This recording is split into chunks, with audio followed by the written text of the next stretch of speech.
नमस्कार प्रिय साथियों, आप सभी का अभिनंदन। साथियों, आरपीएससी असिस्टेंट प्रोफेसर हिंदी का परिणाम लिखित परीक्षा का घोषित हो चुका है और तदुपरांत जो सभी साथियों के मन में एक जो विषय है वो है कि साक्षात्कार यदि 2 से 3 माह के भीतर आयोजित हो जाता है तो हम अध्ययन कैसे करें। ये एक बड़ी दुविधा वाली स्थिति है। उसके संबंध को लेकर, उसके परिवेश को लेकर मैं कुछ बिंदु है वो आपके समक्ष रखूंगा और उसमें आज के इस वीडियो के अंदर क्या पढ़े क्या छोड़े, श्यामपट बिंदु का चयन कैसे कर सकते हैं, विशेष कवि या विशेष लेखक का चयन कैसे करें, और साथ ही साथ जो राजकीय कर्मचारी है वो अवकाश के संदर्भ में अवकाश अगर ले तो कब से ले, इत्यादि पहलुओं को लेकर ये आज की इस वीडियो की व्यंजना रहेगी साथियों। तो प्रिय साथियों, आरपीएससी के आगामी 2 से 2.5 महीने के अध्ययन की प्रक्रिया के संदर्भ में सबसे पहले ये चित्र दिखाई दे रहा है। सबसे पहले मैं अपनी योजना आपको बता देता हूं, क्योंकि आपका ठहराव हो सकता है 2 या 4 मिनट से अधिक नहीं रहे, तो मैं अपने विषय को रखता हूं पहले। साथियों, यद्यपि प्रचार प्रसार करने का अपना कोई अधिक हित नहीं है और मेरा कोई उद्देश्य भी नहीं रहता है कि मुझे बड़ा ये थोड़ा अजीब भी लगता है इन चीजों को आपके सामने पेश करते हुए, और मुझे खुद को ऐसा लगता है कि ये पाठ्यक्रम की जानकारी आप तक प्रत्येक विद्यार्थी जो साक्षात्कार की तैयारी कर रहा है उसके निकट पहुंचनी चाहिए। और जो साथी इस वीडियो को देख रहे हैं और जो मुझसे जुड़े हुए हैं और जो इस पाठ्यक्रम से जुड़े हैं, उनसे मेरा निवेदन है कि वो एक बार टीका टिप्पणी अवश्य करें नीचे। यद्यपि मैं कहता नहीं हूं, पर आज मैं आपको कह रहा हूं कि जो अगर साथी जिन्होंने इस पाठ्यक्रम से जुड़े हुए हैं तो वो अपनी टीका टिप्पणी अवश्य करें कि क्या उनको इनसे संतोष प्राप्त हुआ, नहीं हुआ, या क्या कमी नजर आती। अगर आपकी सहजता और आपको समय हो तो आप टीका टिप्पणी अवश्य करें। हो सकता है वो टिप्पणी जो नए विद्यार्थी उनके लिए उपयोगी सिद्ध रहे। तो सबसे पहले विषय साथी 2,000 रुपए की राशि है, सामान्य स्तर की राशि है। इसमें 2 शब्द लिखे हुए, ऑनलाइन साक्षात्कार कक्षा, व्याख्यान एवं प्रश्नोत्तर, और ये सब कार्यक्रम हो रहा है मानस पाठशाला ऐप पर। अब इसमें है क्या वस्तु, तो इसके बारे में जानकारी दे देता हूं। अभी तक इसमें लगभग 38 से लेकर 40 के मध्य पीडीएफ और 38 से 40 के मध्य व्याख्यान है वो डाले जा चुके हैं। अब इसके बाद में कितने डाले जाएंगे? अधिकतम 3 से लेकर 5 या 6 या 7 के मध्य, अधिकतम 3, न्यूनतम 3 से लेकर 7 के मध्य व्याख्यान एवं पीडीएफ आपको उपलब्ध रहे। और उसके उपरांत भी मुझे कुछ अच्छा लगेगा, श्रेष्ठ लगेगा, तो वो मैं भी उपलब्ध कराता रहूंगा जब तक आपके साक्षात्कार निवृत्त नहीं होंगे। अब इसमें क्या है, जब ये पाठ्यक्रम प्रारंभ किया था तो मुझे खुद भी ज्ञात नहीं था कि इस पाठ्यक्रम को कैसे क्या करेंगे। मेरे बहुत सारे साथियों ने कहा था कि बहुत बड़ा जोखिम वाला कार्य ले लिया आपने। जोखिम वाला कार्य ऐसा कि इसमें लगभग 400 से 500 पृष्ठों की एक सामग्री है, उसका पुलिंदा है, वो प्रत्येक बिंदु को लेकर विद्यार्थियों को मैं उपलब्ध करा रहा हूं पीडीएफ सहित। आदिकाल है, भक्तिकाल, रीतिकाल, हिंदी साहित्य के इतिहास के प्रत्येक बिंदु के मैंने इसमें प्रश्नोत्तर उपलब्ध कराए हैं साथियों।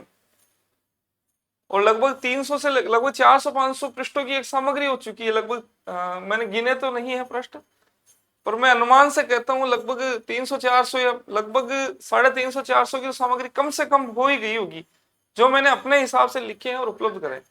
साथियों ने मुझे कहा भी था कुछ ने कि इतने समय में तो पीएचडी जो चल रही है उसकी थीसिस लिख दी जाती। 2 महीने तक अथक परिश्रम के उपरांत मैंने खूब परिश्रम किया इसके लिए साथियों। मैं अपने परिश्रम को आपके सामने व्यक्त कर रहा हूं बोल के।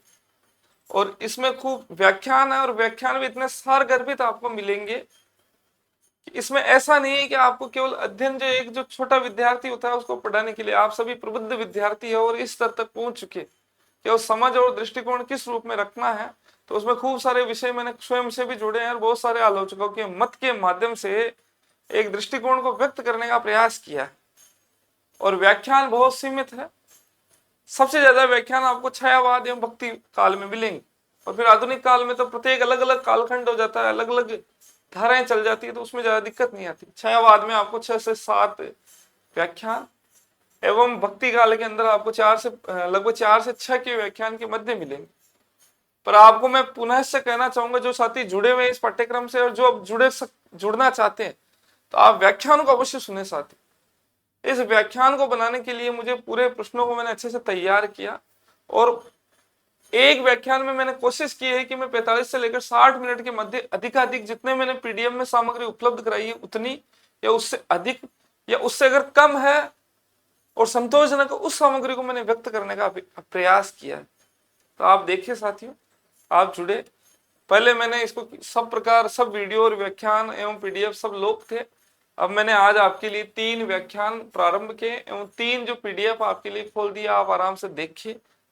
और आदिकाल को, लगभग आदिकाल का इसमें पूरा पाठ्यक्रम रह जाएगा प्रारंभ के 3-4 में, उसमें खुद देखें और फिर संतुष्ट होकर आप जुड़े और फिर प्रत्येक विद्यार्थी तक उसको पहुंचाए, क्योंकि मैं चाहता हूं, मेरी ये सदिच्छा है कि साक्षात्कार के प्रत्येक विद्यार्थी तक इस पाठ्यक्रम की पहुंच बने और पाठ्यक्रम में पीडीएफ इसको प्रिंट कराने की सुविधा प्रदान की। और प्रिंट करने का बहुत बुरा जो प्रभाव ये भी है कि बहुत सारे साथी इस पीडीएफ को इधर से उधर साझा करते हैं। बड़ा दुख होता है इस चीज से। बड़े परिश्रम से ये निर्माण किया जाता है और न्यूनतम एवं केवल श्रम शुल्क में इसका निर्माण किया गया। टाइपिंग में दुनिया भर के पैसे लग गए इसमें। तो इतने परिश्रम के उपरांत इसमें प्रश्नोत्तर का मैंने निर्माण किया है। और आपको मैं ये बता दूं कि इसमें हिंदी साहित्य का इतिहास है, उसके प्रत्येक प्रश्न को मैंने तैयार किया और उसकी पीडीएफ मैंने उपलब्ध कराई है। इसके अतिरिक्त अन्य जो विषयावली है जिस पर चर्चा 80% चर्चा हिंदी साहित्य पर चलती, और इसके अतिरिक्त जो अन्य बिंदु है उस पर मेरे सारे व्याख्यान है। और साथ में मुझे जो पुस्तक उपयोगी लगी, समीक्षा पुस्तक, उसके मैंने सीधी फोटो खींची और उसकी पीडीएफ उपलब्ध कराई। अर्थात हिंदी साहित्य का इतिहास का संपूर्ण जो पाठ्यक्रम है वो लगभग लिखे और टाइप करा के आपको उपलब्ध कराया। और अन्य है जहां मुझे उपयुक्त लगा है वहां मैंने लिखा भी है और टाइप करा के भेजा भी है। और इसके साथ में सीधे उपलब्धि भी कराया मैंने फोटो पीडीएफ बना के। और कुछ पुस्तकों के नाम भी मैंने व्याख्यान के दौरान आपको बताया कहां से क्या लिखी है, ताकि आप पीडीएफ के प्रिंट के पैसे अनावश्यक नहीं लगे। इसके अतिरिक्त जैसे नाटक है, ये चंद्रगुप्त नाटक है, चाहे ध्रुव स्वामी नाटक है, भारत दुर्दशा नाटक है, आधे अधूरे है, अंधा युग इत्यादि की समीक्षा भी मैंने उपलब्ध कराई है आपको टाइप करवा के। इसके अतिरिक्त कहानियां हैं, महत्वपूर्ण कहानियों की समीक्षाएं मुझे उपयुक्त लगी है वो उपलब्ध कराई है।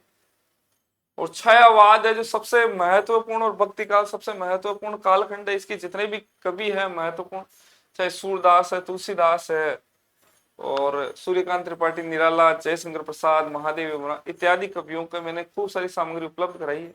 छायावाद की सामग्री 88 पृष्ठों की हो चुकी है। और आपको लगेगा नहीं, पढ़ते पढ़ते आपको लगेगा कि बहुत सारी चीजें नहीं मिली है, उसमें आपका एक दृष्टिकोण, एक समझ विकसित होगी। तो आप अगर उपयुक्त लगता है तो साथियों अवश्य जुड़े। केवल प्रश्नोत्तर के भरोसे नहीं रहे, ऐसा मत सोचे मेरी व्यवस्था हो जाएगी। बहुत सारे व्यवस्थाएं भी कर लेते हैं जुगाड़।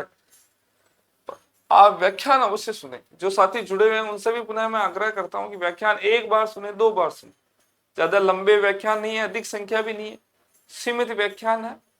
और पीडीएफ खूब सारी उपलब्ध है, प्रश्नों की संख्या अपार है। तो आप लेंगे, पढ़ेंगे तो आपको लगेगा खूब सारी सामग्री। ये पढ़ लोगे तो बहुत मतलब काफी समय इसमें लगेगा आपको।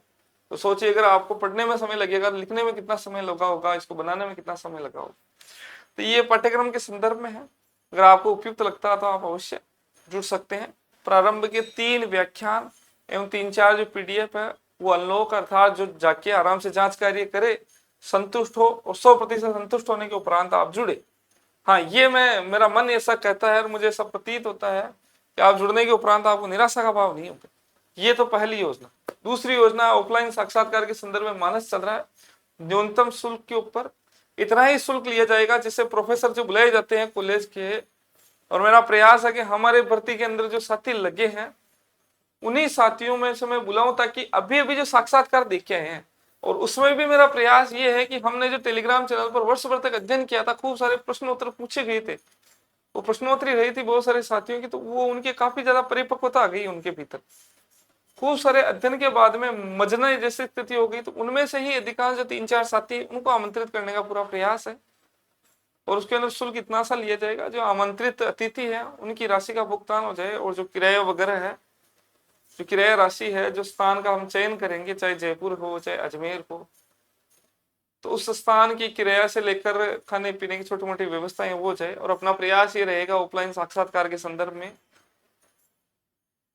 कि 2 या 3 साक्षात्कार का माना सर, वो भी रविवार या राजकीय अवकाश के दिन आपको सूचना दी जाएगी। आरपीसी जिस प्रकार एक दिनांक जारी करती है उस प्रकार एक दिनांक जारी की जाएगी और दिनांक में सुबह दोपहर की ये पारी वगैरह सुनिश्चित करके आप आए, साक्षात्कार दें और आप लौट सकते हैं। कुछ सत्र वगैरह भी हो सकता है, कुछ मार्गदर्शन, जो हमारे नए अतिथि जुड़ेंगे उन अतिथियों के माध्यम से कुछ मार्गदर्शन के लिए छोटे मोटे 1 घंटे आधे घंटे के सेमिनार भी हो सकते हैं। पर आपका समय अधिक निवेश नहीं किया जाएगा क्योंकि व्याख्यान वगैरह मैं यहाँ उपलब्ध करा रहा हूँ, तो वहां केवल सीधा अपने बिंदुवार बातचीत होगी। जैसे आरपीसी में आप गए, साक्षात्कार दिया, पुनश्च लौट गए, ऐसे हम प्रक्रिया करेंगे। 15-20 मिनट का साक्षात्कार चला और 5 मिनट तक आपको साक्षात्कार कक्षा के भीतर ही प्रतिपुष्टि प्रदान कर दी जाएगी कि क्या क्या कमियां हैं और किस किस समय को किस प्रकार दूर किया जा सकता है। इस योजना पर कार्य चल रहा है। अभी मैं सुनिश्चित नहीं हूं कि कैसे क्या होगा, बड़ा ये भी मतलब एक बड़ा चुनौतीपूर्ण कार्य है। इसके लिए आपको अवगत करा दिया जाएगा। जिसको रुचि है एवं उपयुक्त लगता है वो जुड़ सकता है। और प्रयास ये है अपना कि संस्कृत कॉलेज शिक्षा के परीक्षा के उपरांत ही इसको प्रारंभ करें।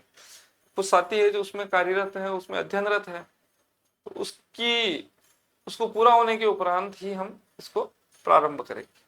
तो ये तो रहे विषय। अभी ये विषय चलायमान है। एक टेलीग्राम चैनल पर हमारे ऑनलाइन साक्षात्कार चल रहे हैं, वो भी समाप्ति की ओर है। अब आगामी समय में उस पर भी योजना चल रही है कि ऑफलाइन में उसको बदल दिया जाए, उसको जो तीसरा चरण है वो पूर्ण करके फिर ऑफलाइन ही रहेंगे साक्षात्कार।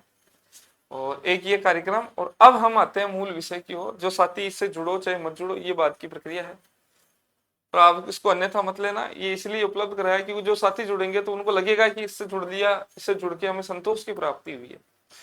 इसलिए मेरा कर्तव्य था और मेरी सदिच्छा थी कि आपको मैं अवगत करा दूं।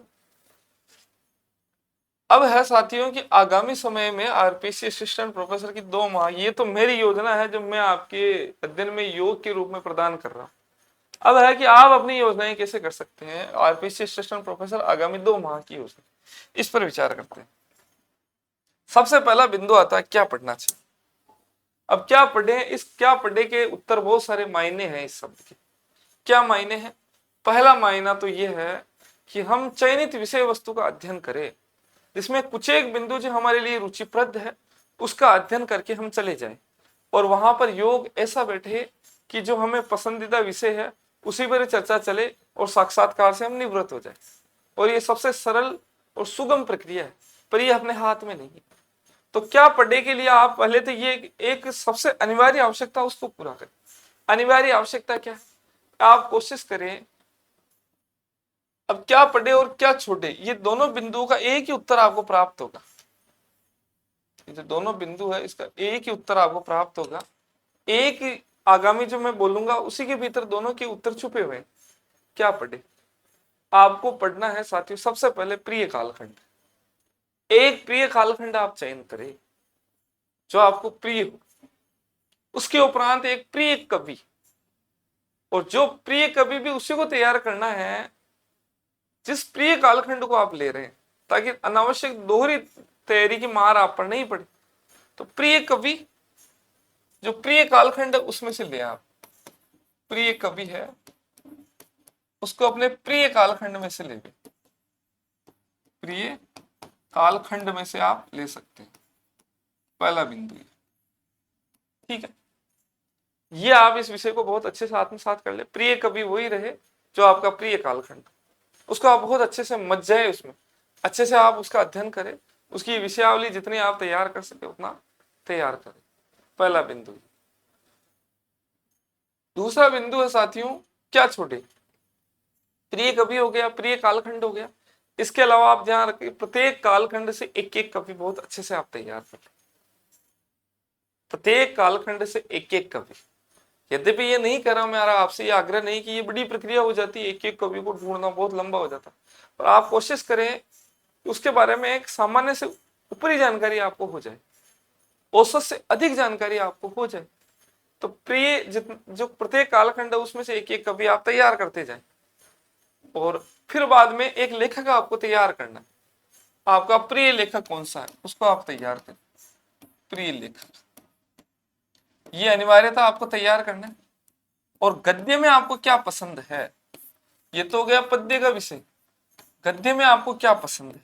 तो गद्य में आप चाहे तो कहानी, उपन्यास इत्यादि जो है, इनमें से एक एक जो महत्वपूर्ण बिंदु है उस पर आप अपने विषय को रख सकते हैं कि कहानी क्या है, उपन्यास क्या है, उपन्यास की जो अंतर वस्तु उसके संदर्भ में आप बता सकते हैं।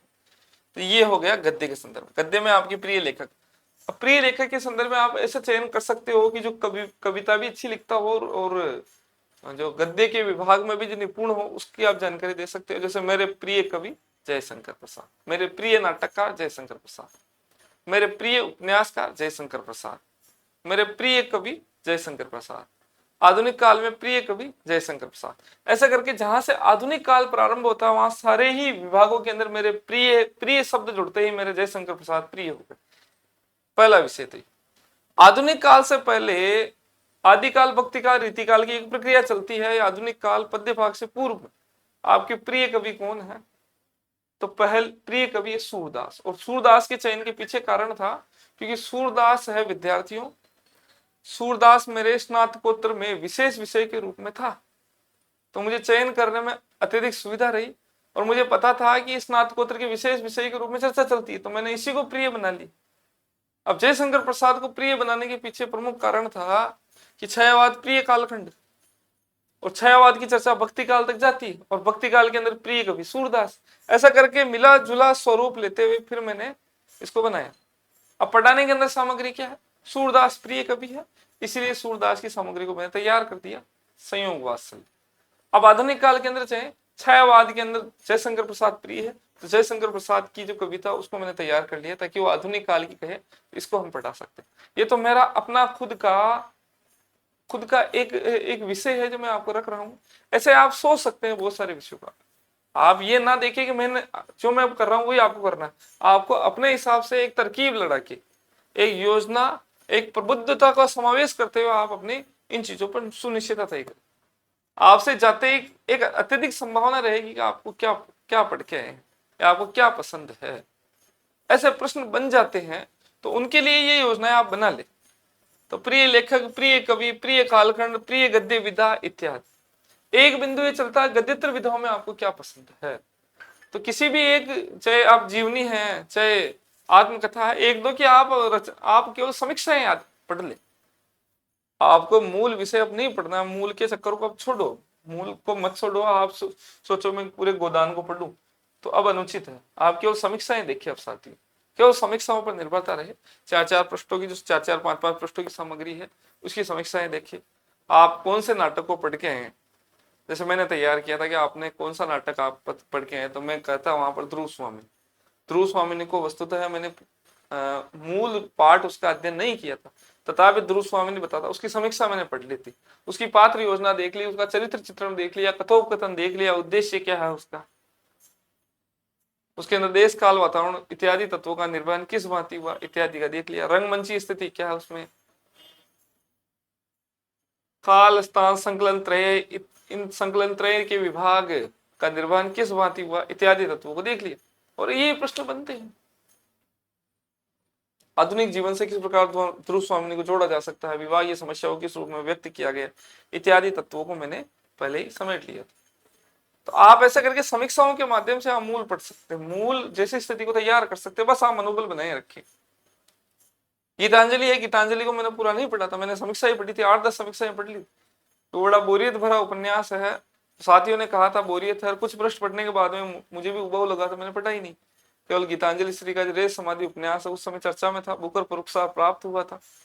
कुछ ऐसे ही बिंदु पढ़े जो केवल और केवल समीक्षाएं पढ़ ली 8-10, या कुछ साथियों ने पढ़ा था, उन्होंने पढ़ा था, उसके माध्यम से जानकारी प्राप्त कर ली, हो गया काम। ऐसे करके अधिकांश जो आप है वो जो कहते हैं कि बड़ी चतुर प्रकार के अध्ययन पर आप समर्पित रहे। चतुर रणनीति इसको बोलते हैं अंग्रेजी के अंदर, स्मार्ट स्टडी। तो आप चतुर प्रकार से अध्ययन पर अब प्रशस्त रहे, चातुर्य भाव होना चाहिए। अब पढ़ा कम और बता दिया इतना, समीक्षाएं इतनी सी पढ़ी है 4 पृष्ठों की और पूरा उपन्यास पढ़ लिया। पर यह है कि उसके संदर्भ में जो प्रश्नोत्तर पूछे जा सकते हैं उसकी पहले से जानकारी हो। उसके चरित्र चित्रण, जैसे आप गोदान नहीं पढ़ पाते हैं तो आपको ये ध्यान होना चाहिए कि होरी की चारित्रिक विशेषताएं क्या है, गोपरी की चारित्रिक विशेषताएं क्या है, और इसके जो अन्य पात्र हैं उसमें इसमें गोदान में वस्तुतः प्रगतिशील चेतना किस रूप में दिखाई देती है, या उसके अंदर विवाह को लेकर किस परिवेश को व्यक्त किया गया है, जाति पाति के जो बंधन है किस रूप में अभिव्यंजित होते हैं, या गोदान उपन्यास किसान की महात्रासदी का महाकाव्य है, इसको आप स्पष्ट कीजिए, महाकाव्य पद्य में होता है, गद्य में किस प्रकार हो सकता है। ये ऐसे बिंदु है जो आप अपने प्रत्युत्पन्न बुद्धि से प्रदान कर सकते हो। तो इन चीजों का आपको ध्यान रखना है। साथ ही महाकाव्य ऐसा काव्य जिसमें सभी प्रकार की चीजें निहित हो, सभी तत्वों का की पालना की गई हो। तो एक विद्वान ने कह दिया और केवल एक पद्य गद्य में है, बाकी सभी लक्षण इसमें मिल जाएंगे। आप अपने हिसाब से बहुत सारी चीजों को आप जोड़े और खुद से उत्तर देने का प्रयास करें। तो ये तो क्या पढ़े और क्या छोड़े। अब बात आती है कि जो सब चीजें जो सतही सामग्री वो आपने तैयार कर ली, इसके उपरांत क्या करना पड़ेगा।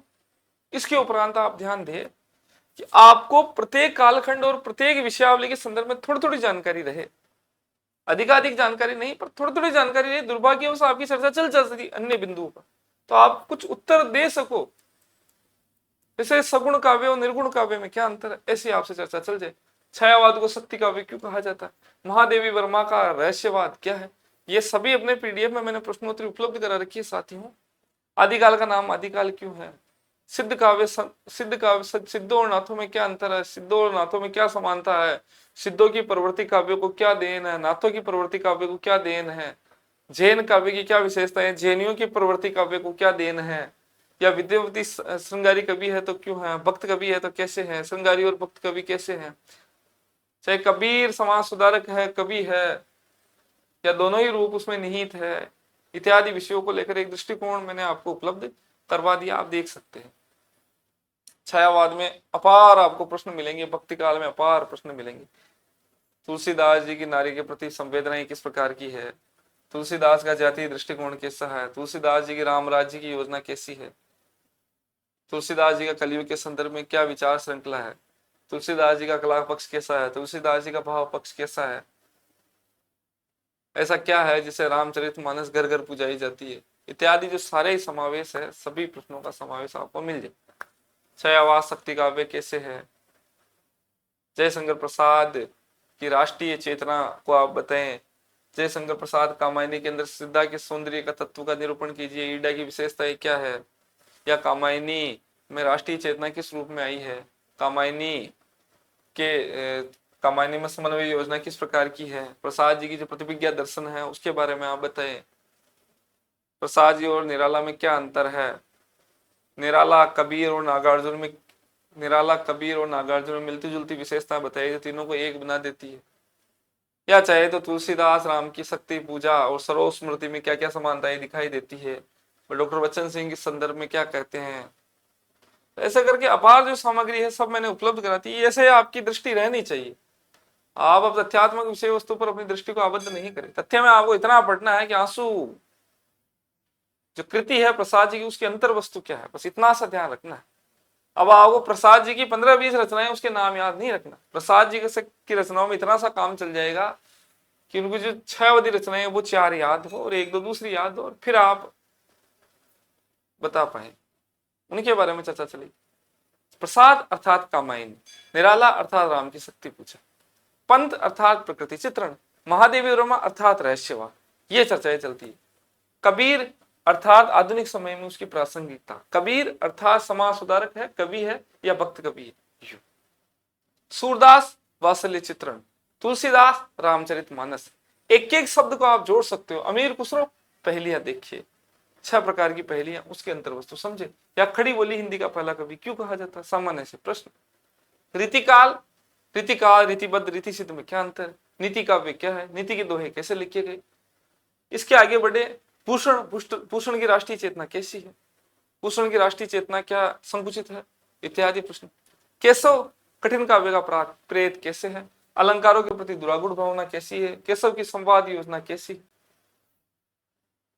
केशव और तुलसीदास के मध्य संवाद योजना को लेकर क्या क्या अंतर दिखाई देता है। या सूर और तुलसी की जो प्रसंगोद्भावना, उसके बारे में शुक्ल जी क्या कहते हैं। कहने का आशय यह है कि जैसे ही कोई हम कवि रखें, उससे संबंधित 2-4 प्रश्न अपने आप ही उभरते हैं। प्रत्येक हिंदी के सहृदयी विशेषज्ञ हो चाहे सहृदयी विद्यार्थी, उनके मन में स्वतः ही विषय निकल जाता है। उनके जैसे नागार्जुन है तो वो आधुनिक राजनीति पे किस प्रकार पटाक्षेप करते, किस प्रकार वो आक्षेप करते हैं। रघुवीर सहाय है, वो राजनीति पर कैसे आक्षेप करते हैं। सुदामाचरित पांडे है, धूमिल है, तो धूमिल किस प्रकार कटाक्ष करते हैं, ये बता सकते हैं। हर संकट में भारत एक गाय है, फिर जहां कहीं से शुरू पुरो, 20 सड़क पर गोबर कर देता है विचार, ऐसी से पंक्तियां उस समय लिखी गई थी। तो प्रिय विद्यार्थी, कहने का आशय है जो भी आप पढ़ो उसमें एक स्पोर्ट होना चाहिए, एक ध्वनि निकलनी चाहिए, तो रस ध्वनि निकलनी चाहिए, उससे आपको ज्ञात हो कि क्या है वस्तुतः विषय, क्या है, क्या पूछा जा सकता। तो एक दृष्टि वाला ये वीडियो मान सकता हूं। अब विशेष क्या तैयार करें, विशेष के संदर्भ में मैंने आपको अवगत करा दिया। प्रिय विद्यार्थियों, जो आपको कालखंड प्रिय लगे उसके संदर्भ में आप ध्यान रखिए, जो कालखंड है चाहे कवि है, उसके बारे में आप याद कर सकते हैं। और अब बात आती है कि श्यामपट्ट बिंदु। श्यामपट्ट बिंदु वही ले जिसमें आप कुछ लिख भी सके और कुछ बोल भी सके, लिखने का काम भी और बोलने का काम भी। इसके लिए मैंने एक अलग से वीडियो बना रखा है और कदाचित मुझे याद है मैंने इसको यूट्यूब पर अपलोड किया है। मैंने अपने उसमें व्याख्यान श्रृंखला में तो डाला ही है, शायद यूट्यूब पर भी अपलोड कर रखा, तो वहां आप देख सकते हैं श्यामपट्ट कौशल कैसे सुधरे। वो आपके लिए काफी मदद करेगा वो वीडियो। आगे है अभिव्यक्ति कैसे सुधारे। आपको अभ्यास करना पड़ेगा, प्रतिदिन अभ्यास करना पड़ेगा। बड़ा भारी कार्य है, इसमें सुधार होने में समय लगेगा। आपको कुछ हद तक अपनी भाषा के अंदर तत्सम शब्दावली भी जोड़नी पड़ेगी ताकि प्रभावशाली साक्षात्कार संपन्न हो। ऐसा लगना चाहिए कि आप बोल रहे हो तो आगे जो बैठा जो सुनने वाला है वो रुचि ले रहा हो। अगर वो रुचि नहीं ले रहा है, इसका आशय है कि आपके लिए बड़ा भारी हो जाएगा 15-20 मिनट निकालना। और ये मैं कदापि नहीं कहता हूं कि तत्सम प्रदान जो साक्षात्कार है वही श्रेष्ठ होता है, ऐसा नहीं है। कुछ एक शब्द जो जिस प्रश्न में आते हैं उन शब्दों का व्यक्त कर पाए वहां। आपके पूरे साक्षात्कार में आप 4 से 5 ऐसे शब्द बोले जो केवल हिंदी के विद्यार्थी ही बोल सकता है, तो कितना प्रभावशाली आपका साक्षात्कार हो। पूरे साक्षात्कार में 3 से लेकर 5 शब्द भी आपने बोल दिए, क्योंकि विशेषज्ञ शब्दों को पकड़ता है। वो देखेगा कि इस विद्यार्थी में हिंदी से संबंधित कितनी जानकारी, गहराई कितनी, और गहराई शब्दों से आती है। साथ ही शब्द ही विषय को बहुत अधिक भाव पल्लवित करने का कार्य करते हैं। भाव संवेदना यदि कहीं से व्यक्त होती है तो शब्दों के माध्यम से होती है। शब्द में ही शक्ति होती है, क्योंकि जितना गहरा और जितना क्लिष्ट शब्द होगा उसके जो अर्थ और मायने उतने ही अधिक होते हैं। तो यहां ये आशय नहीं है साथियों, यहां ये आशय कदापि नहीं है कि आप तत्सम प्रदान अपनी शब्दावली बनाए, अनावश्यक प्रयास ना करें, ना प्रयोग करें। आपकी जो आपका व्यक्तित्व इतने वर्षों में निर्मित हुआ है उसमें क्यों सुधार करे, उसमें थोड़ा दिशा प्रदान करते। अनावश्यक आपको इस प्रकार नहीं करना है कि इसमें भारी फेरबदल कर दो, ऐसे आप नहीं सोचना।